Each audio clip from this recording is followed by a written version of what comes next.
Bienvenue à la Bibliothèque nationale suisse. La Bibliothèque nationale est une institution fascinante qui réunit plus de 5 millions de documents, des livres, des périodiques, des journaux, des affiches, des manuscrits, des cartes postales et des contenus numériques. Notre institution a pour mission la conservation de tout ce qui est publié en Suisse et sur la Suisse. Ces documents, la Bibliothèque nationale suisse les collecte et les catalogue afin de les mettre à la disposition du public et des générations futures. Chaque jour, il en arrive des centaines. Selon un parcours bien précis, chaque document passe entre les mains de plusieurs spécialistes avant d'être placé en rayon. Ces dernières années, avec le numérique, les supports se sont multipliés. La Bibliothèque nationale collectionne même les sites internet liés à la Suisse.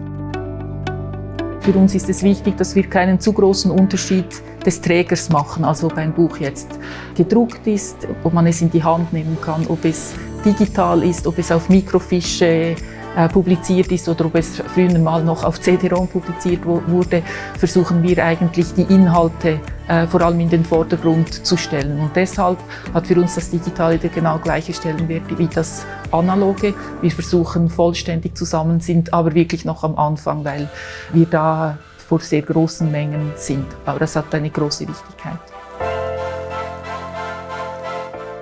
Pour l'atelier photographique de la bibliothèque, la tâche est considérable. Les collaborateurs scannent et photographient quotidiennement les trésors qu'elle abrite. Cette numérisation facilite la consultation des documents depuis n'importe quel endroit de la planète et les préserve d'une manipulation dommageable. Es gibt viele wertvolle Objekte, fragile Objekte wie Glasplatten oder eben Gemälde oder Archivalien aus den Nachlässen von Autoren, die möglichst im Haus bleiben sollten zum Bearbeiten, weil Transport oder eine weite Reise vielleicht schädlich dafür wären. Digitalisierungsprojekte, die wir hier im Fotoatelier durchführen, sind oft kleinere Sammlungen, wie zum Beispiel die Glasnegativsammlung von Eduard Spelterini.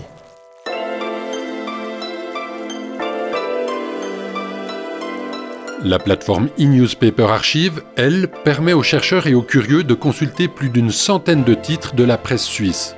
Tous ces journaux, parus de 1705 à nos jours, sont accessibles en ligne gratuitement. Die Benutzer haben den Vorteil, dass sie die Zeitungen nicht mehr von A bis Z durchblättern müssen, wenn sie etwas Bestimmtes suchen. Sie haben zusätzlich natürlich den Vorteil, dass sie sehr bequem von zu Hause aus auf Zeitungen zugreifen können, die sie sonst nur hier in der Nationalbibliothek oder in der zuständigen Kantonsbibliothek konsultieren könnten.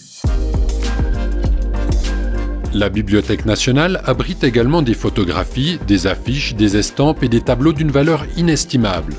Plutôt que d'en réserver l'accès uniquement à des spécialistes, plusieurs plateformes, dont kleinmeister.ch, en assurent la diffusion au plus grand nombre. Seit Neuem stellen wir eben diese Inhalte, die wir aus kleinmeister.ch präsentieren, auch auf die sozialen Medien, also Facebook, Twitter und neuerdings eben auch Instagram. Und wir möchten damit natürlich erreichen, dass möglichst viele Menschen sich an diesen Bildern erfreuen, sie nutzen, sie weiter nutzen und eine neue Ansicht der Schweiz bekommen. En 1931, la Bibliothèque nationale suisse s'installe dans ce bâtiment à Berne. Quelques décennies plus tard, 2 magasins souterrains ont été aménagés pour accueillir les nouveaux ouvrages sur 140 km linéaires de rayonnage. La Bibliothèque nationale conserve plus de 5 millions de documents, dont des objets d'une valeur ou d'une originalité exceptionnelle. Voici un autre père, une prouesse typographique, le plus petit livre au monde, 3,5 mm sur 3,5 mm. Chaque lettre mesure 0,2 mm. Un exemple parmi nos collections des associations, le programme du cirque Schweizer Nationalzirkus de 1904, avec à l'affiche Adrien Wettach, qui pour la première fois fait une tournée sous le nom de Grock. Un autre ouvrage, Les Métamorphoses d'Ovide, édité par Albert Schira, avec des eaux-fortes originales de Picasso, et cet exemplaire est signé par Picasso.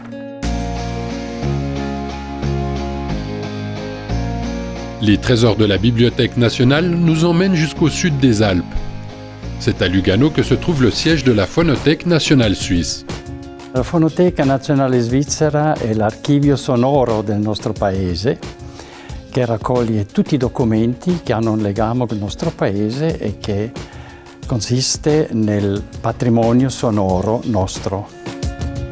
En plus de ses collections de CD, disques vinyles et cassettes, la Phonothèque nationale possède tous les instruments indispensables à la lecture, à la restauration et à l'archivage des supports. Exemple original d'instrument, cette machine à laver les vinyles par l'eau, conçue par le personnel de la Phonothèque. Autre invention des ingénieurs de l'institution, cet appareil qui permet littéralement de voir le son et ainsi d'écouter une image tirée d'un support défectueux. Questa macchina può essere utilizzata soprattutto per recuperare dei dischi che non potrebbero essere letti con un giradischi tradizionale. Quindi è utile per la lettura di dischi, vecchi dischi acetati, magari in cattive condizioni.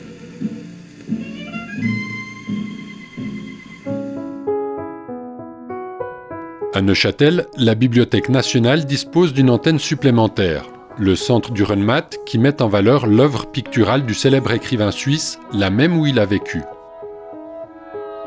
Nous sommes ici au Vallon de l'Ermitage, à Neuchâtel, dans la maison de Friedrich Dürrenmatt. C'est ici où il a vécu avec sa famille presque 40 ans. C'est ici où il a créé la majeure partie de son œuvre. Nous avons pu conserver quelques espaces mémoriels, c'est-à-dire des espaces comme lui, il les a laissés, comme par exemple sa bibliothèque. Friedrich Dürrenmatt, nous le considérons comme le Suisse universel. C'est encore aujourd'hui l'écrivain suisse le plus traduit, le plus joué, le plus adapté dans le monde.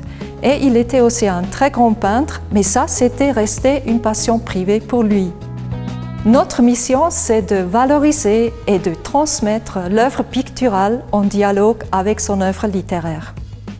En léguant l'ensemble de son fonds littéraire à la Confédération, Friedrich Dürrenmatt est à l'origine de la création, en 1991, des archives littéraires suisses. D'autres fonds d'écrivains de renom ont pris place à la bibliothèque, dont ceux de Blaise Cendrars, Giovanni Orelli, Jacques Chesset ou Anne-Marie Schwarzenbach. Das Literaturarchiv hat aber dann stärker auch begonnen, diese Nachlässe zu vermitteln und zu erforschen. Und heute arbeiten wir sehr stark mit Universitäten zusammen, mit Institutionen und wir machen gemeinsame Publikationen, wir machen Kolloquien, um diese Bestände bekannt zu machen, um auch den Forschern zu zeigen, was für ein Potenzial hier in der Sammlung liegt. Und das ist eine sehr nach außen gerichtete Tätigkeit. Also wir arbeiten nach innen, indem wir aufarbeiten, was herkommt und wir vermitteln der Öffentlichkeit international, was hier ist. En tout, plus de 400 fonds issus des 4 régions linguistiques du pays composent les archives littéraires suisses.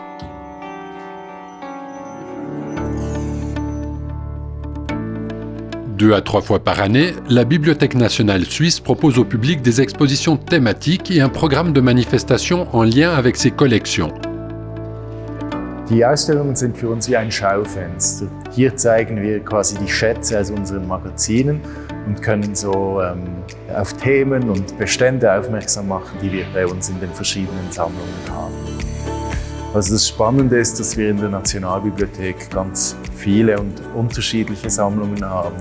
Wir haben das Literaturarchiv, wir haben die grafische Sammlung, wir haben die Phonotheka, wir haben die allgemeine Sammlung. Das Interessante ist eigentlich, Themen zu finden, die diese verschiedenen Sammlungen zusammenbringen und schöne Exponate aus jeder Sammlung dann auch zeigen können.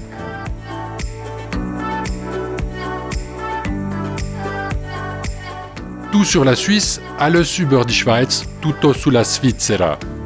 La Bibliothèque nationale suisse accueille toutes celles et tous ceux qui s'intéressent de près ou de loin au patrimoine de notre pays.